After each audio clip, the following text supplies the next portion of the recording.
Muy buenas noches, esto es Diario de Guerra. En las últimas horas la guerra entró en su fase decisiva. Y en ella se incrementa pavorosamente la matanza de inocentes. La mayor batalla está comenzando.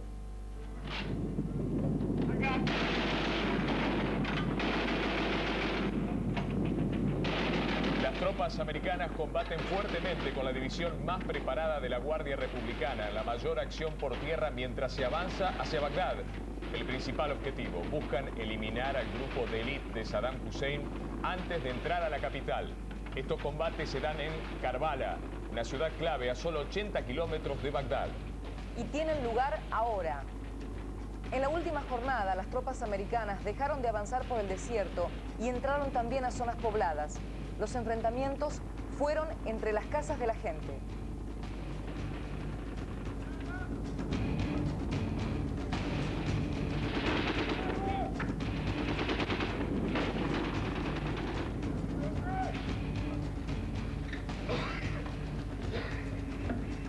Ahora Rumsfeld dice que no fue su plan. El secretario de Defensa de los Estados Unidos eludió la responsabilidad por la estrategia militar en Irak.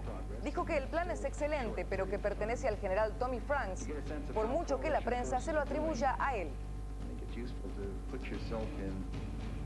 Y mientras las tropas aliadas se acercan a Bagdad por tierra en medio de los peores combates, por aire se reiniciaron los bombardeos en la capital iraquí, donde viven más de 4 millones de personas. Dieron de lleno a uno de los palacios presidenciales, que sería habitado por un hijo de Saddam Hussein. Es la cuarta vez que lo atacan. por el tamaño de la primera explosión se cree que dieron con una posición de artillería o un depósito de armas. Nunca antes un ataque había descargado ininterrumpidamente durante 30 minutos sin pausa su furia.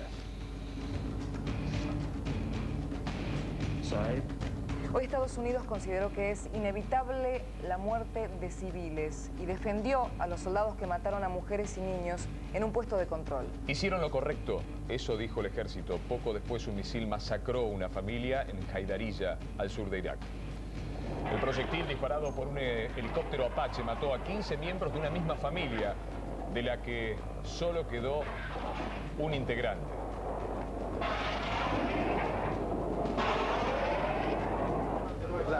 Solo quedó vivo este hombre. Raser Al-Qasem perdió a su mujer, a sus 6 hijos, a su padre, a su madre, a sus 3 hermanos y a las esposas de estos. Todos yacían apilados en un camión. Muy cerca, en Al-Gilá, se contabilizaban 33 civiles muertos, entre ellos 9 niños y un bebé, según el director del hospital.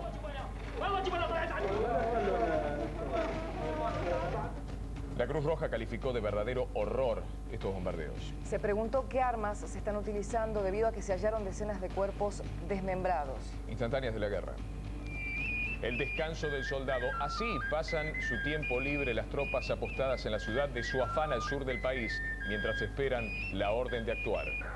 En la misma ciudad, las urgencias. Una multitud se desespera por el agua y la comida de la ayuda humanitaria recién llegada de Kuwait. En el hospital de Al-Gilá, el horror. Este médico que atiende a un niño muy mal herido le pide a las cámaras que hagan escuchar su protesta contra los gobiernos aliados por lo que son para él crímenes de guerra. Visten de negro y se cubren la cara con máscaras. Son los fedayines o mártires de Saddam. Con estos paramilitares dispuestos a matar o morir y conocidos por su crueldad, deberán combatir en Bagdad, casa por casa, las tropas aliadas. Rescatan a una prisionera de guerra norteamericana en Irak. Es la soldado Jessica Lynch, de 19 años. Estaba en un hospital de Nasiriyah, en poder de fuerzas iraquíes. Había desaparecido el 23 de marzo. Los combates cuerpo a cuerpo ya son en zona roja, a un paso de Bagdad. Los aliados ya controlan un paso estratégico para acceder a la ciudad. Saddam volvió a hablar de Guerra Santa.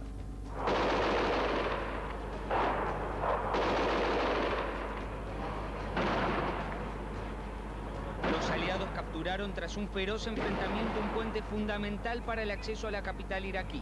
Las tropas norteamericanas y la Guardia Republicana luchan cuerpo a cuerpo en las afueras de Bagdad. A los continuos bombardeos se suman los combates terrestres que ya se producen en la llamada Zona Roja. Saddam responde por medio de su ministro de Información. Invitó a la yihad islámica y a todo el pueblo árabe a sumarse a la guerra. Esta es su oportunidad de pasar de las palabras a los hechos. Él puede bendecirnos con su gloria. Lo llamo a sumarse a la guerra santa contra los infieles. El gran dictador agita el fantasma más temido por Estados Unidos, el fundamentalismo. Apuesta a que miles de personas arriben a Irak desde los países limítrofes. Muchos de ellos, como ya se demostró, están dispuestos a ataques suicidas. Los kamikazes despertaron la paranoia de las tropas aliadas. Todo civil es cacheado, todo civil puede ser un suicida. Pero la paranoia ya mostró su primer error colateral. En esta camioneta viajaban 7 mujeres y niños. Fueron acribillados por soldados norteamericanos porque no respondieron a la voz de alto. Dicen que la guerra no es por el petróleo, sino a favor de la libertad y contra el fundamentalismo terrorista. La gran pregunta es si la guerra, en vez de reducir al fundamentalismo, lo multiplicará en todo el mundo árabe desde la infancia. Ya amaneció en Bagdad. Así es, son casi las 7 de la mañana en esta ciudad que espera de un momento a otro nuevos ataques aéreos. En el mundo siguen las protestas contra la guerra. Cualquier método, por más extraño u ocurrente, parece bueno para rechazarla, como este hombre araña.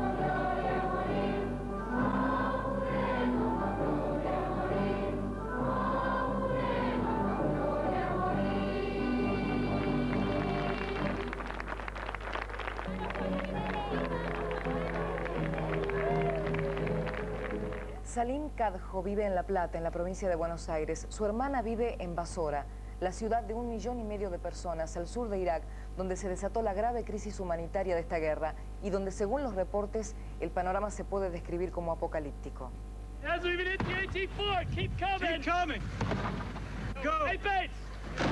Los sonidos de la guerra en Basora todavía resuenan en la mente de Salim Kadjo, quien habló por teléfono por última vez con su hermana Salwa la semana pasada y ahora no tiene noticias de ella. Le pregunté cómo estaban, me dice, el cielo está lleno de aviones.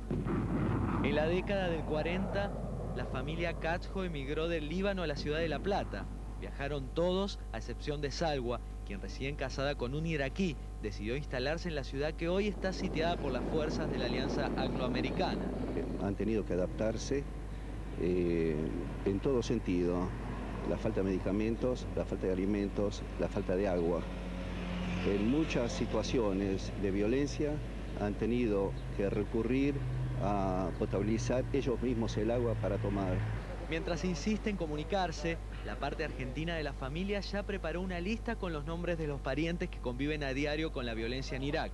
La familia es muy numerosa, entonces hay que estar pensando uno por uno de los miembros. Hay que calcular que son aproximadamente el núcleo familiar de 60 personas, aproximadamente.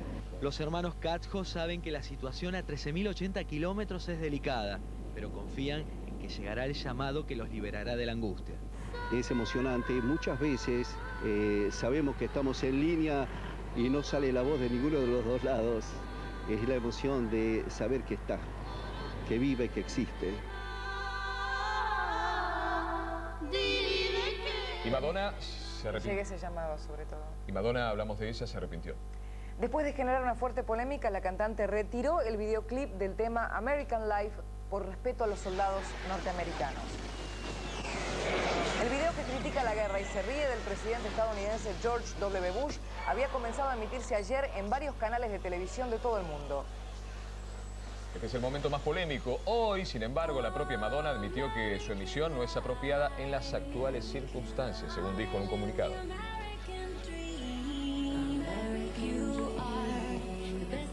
Para mantenerse constantemente informado sobre el ataque a Irak, puede ingresar a nuestro sitio en internet www.diariodeguerra.com.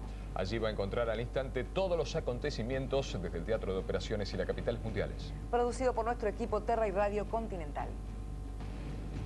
Hasta aquí el Diario de Guerra. Como siempre, muchas gracias por acompañarnos. Nos vamos con los retratos de esta guerra que conmueve al mundo. Hasta mañana.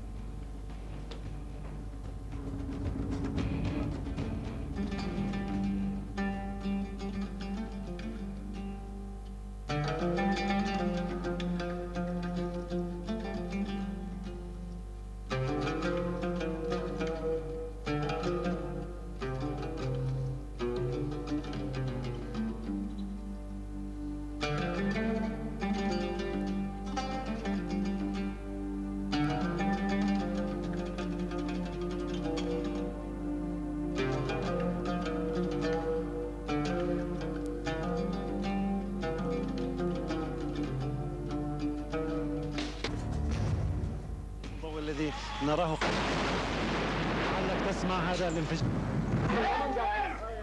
احكي معاهم انت. طيب نطلع.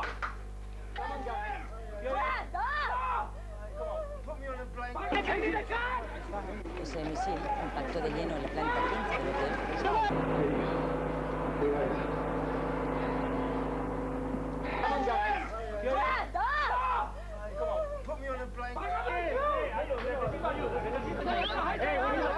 Vamos. Escolso, tranquilo. اسمع بتاخد شنو كيف عرفات عرفنا قدام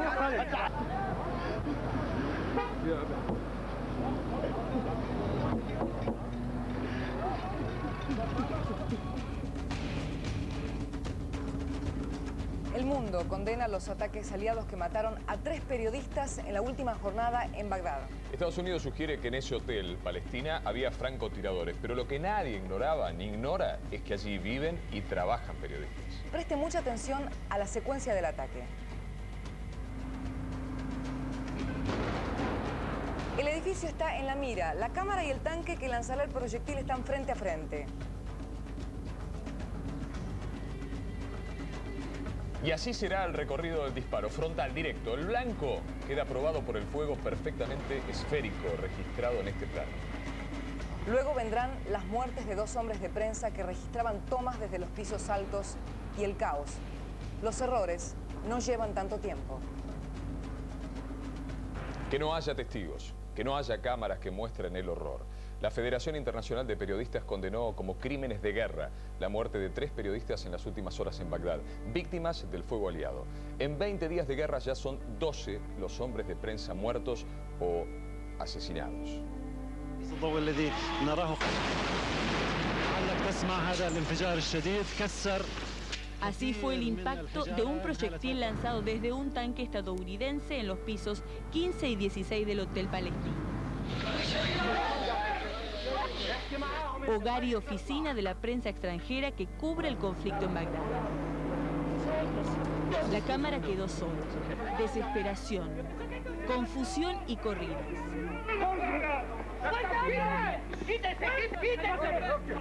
Este hombre fue una de las víctimas. Camarógrafo ucraniano de la agencia de noticias Reuters, Taras Protsiuk, de 35 años, murió antes de llegar al hospital. Así socorrieron al camarógrafo español de Telecinco, José Couso, una víctima más. Alcanzado por los proyectiles, sufrió heridas en su pierna derecha y en su cara. Los mismos periodistas lo trasladaron al hospital, pero fue en vano. Murió después de ser operado. Así sacaban a los heridos del hotel. 3 salvaron sus vidas de milagro. Entre ellos estaba la editora jefe de Reuters del Golfo Pérsico, el fotógrafo y el jefe técnico de esa cadena. La tristeza invadió a todos y nadie encontraba explicaciones.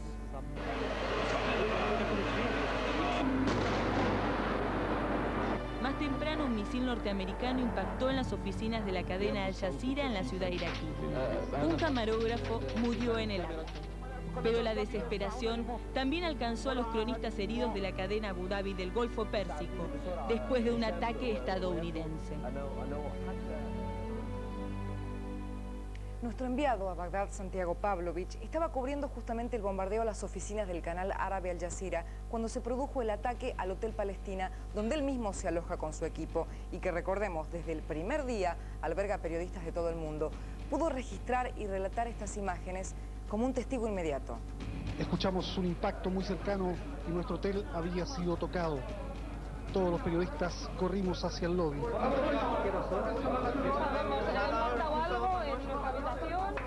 Hay una persona herida en uno de los 5. La situación era caótica frente al hotel. Un proyectil había dado contra el piso 15 donde se encontraban 3 periodistas que habían resultado heridos. En medio de los gritos, cuerpos fueron siendo sacados e introducidos en automóviles y camionetas.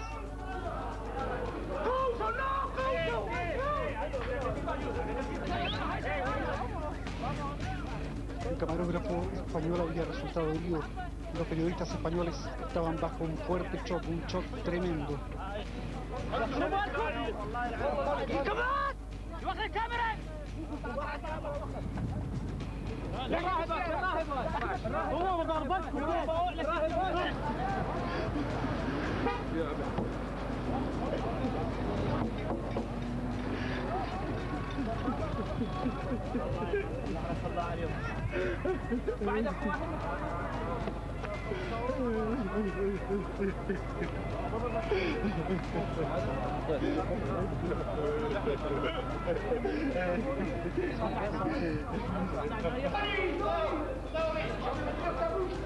El cuerpo de un camarógrafo polaco que trabajaba para Reuters aparentemente estaba sin vida y fue retirado del hotel en medio de los gritos de los periodistas, de los reporteros y de los funcionarios iraquíes.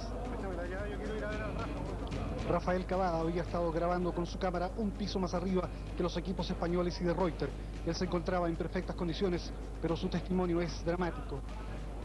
Estábamos en el piso 16, que tiene buena visibilidad, sentados ya, se remeció todo de un golpe, se rompieron los vidrios, se cayeron los dinteles de las puertas. Me asomé por el balcón, vi que había sido 2 pisos más abajo, todo el mundo salió corriendo a desalojar el edificio. En el piso 14 me encontré a un español gritando que había un herido, entré, yo lo conozco, es un cámara de La Coruña.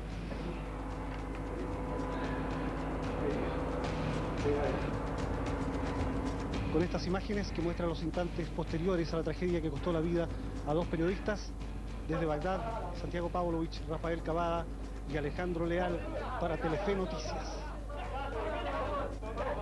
La prensa como si fuera un enemigo más. Recordemos que los periodistas que trabajan independientemente en Bagdad son los únicos ojos que tiene el mundo para saber realmente qué está pasando allí y no recibir mensajes de propaganda. Este fue un día de luto para los corresponsales de guerra. Con velas encendidas rindieron homenaje a los 3 periodistas muertos y a los 3 heridos. La tristeza y la conmoción se apoderó de todos sus compañeros y amigos. Sintetizado esto en un profundo silencio. Al mismo tiempo, la Federación Internacional de Periodistas calificó las muertes de los hombres de prensa, reiteramos, como crímenes de guerra.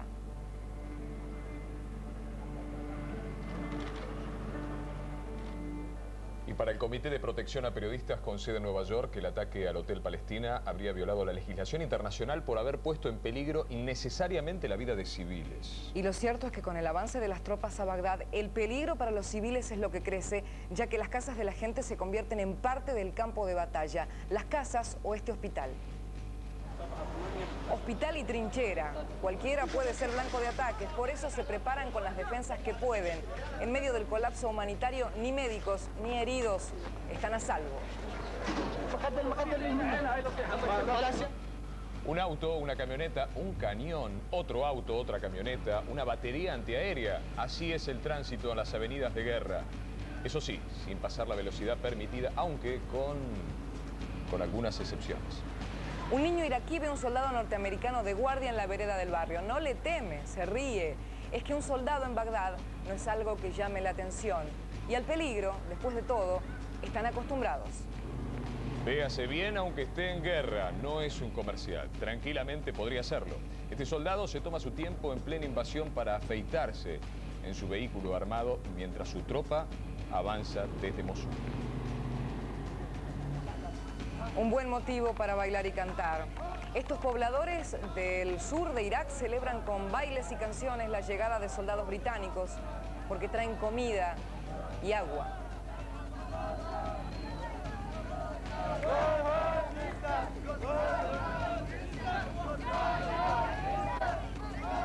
En instantes iremos a ver cómo está Bagdad, pero resguardadas tras el bombardeo aéreo que les abre paso, las tropas de Estados Unidos siguen avanzando por el sureste de la capital. En las últimas horas, misiles guiados por satélite golpearon cuarteles especiales de la Guardia Republicana. Este es el parte de guerra. Las calles de Bagdad se convirtieron en un campo de batalla. Los norteamericanos ya están en el corazón de la capital y tomaron 2 palacios presidenciales. Además, mantienen bajo su control los principales accesos a la ciudad. En tanto, Bush y Blair se reunieron en Irlanda y comenzaron a definir el futuro de Irak. Aunque mantiene la idea de que Washington llevará la voz cantante en la reconstrucción, Bush maldizó ante las cámaras su posición. Dijo que también participará la ONU. La reconstrucción de Irak requerirá del apoyo de expertos de la comunidad internacional. Nos comprometemos a trabajar con instituciones internacionales, incluyendo las Naciones Unidas, que tendrán un rol vital. En cuanto a las armas de destrucción masiva, sabemos que el régimen de Saddam las tiene y cuando el régimen caiga, las encontraremos. Los aliados bombardearon un búnker donde el Pentágono suponía que estaba Saddam. Las bombas cayeron solo 12 minutos después de que la NASA interceptara una supuesta comunicación telefónica del presidente iraquí al planear su huida. Como es habitual, los funcionarios iraquíes desmintieron la información. El presidente está en Bagdad y toda la gente está ahí, luchando, están bien.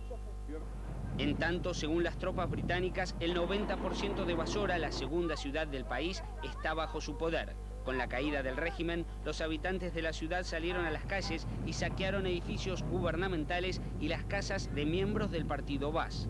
Los ingleses patrullan casa por casa, pero no reprimieron los saqueos. No es nuestro tema. Nuestro objetivo aquí ha sido derrotar al régimen. Lo que estamos haciendo en estos momentos es empezar a ganarnos la confianza de la comunidad.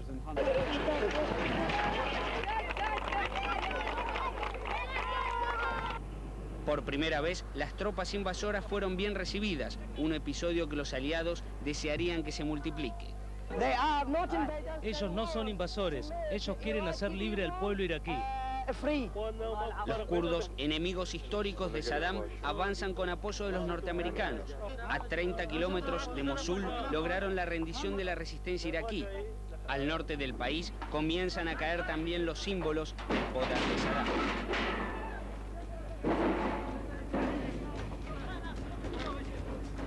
Siete horas nos separan de Bagdad, veamos cómo está la capital iraquí. Digamos que una brigada completa de la tercera división de infantería norteamericana ya está en el centro de esta capital que observamos, un poco neblinosa, donde amanece luego del agresivo asalto durante el ingreso a la ciudad. El foco de los ataques aliados fueron los símbolos del régimen de Saddam y los edificios gubernamentales. Son más de las 7 de la mañana en Bagdad. Mientras civiles y periodistas se han convertido en las últimas víctimas de la guerra, ya son 102 las bajas militares reconocidas oficialmente por la coalición. 75 soldados norteamericanos y 30 británicos que murieron en combates, en accidentes o por el llamado fuego amigo.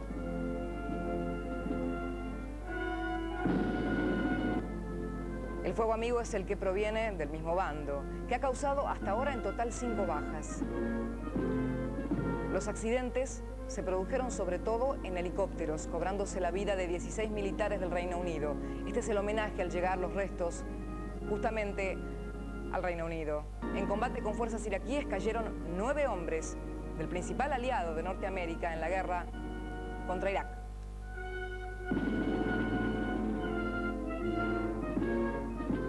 Mientras los muertos siguen sumando, el mundo les sigue diciendo no a la guerra.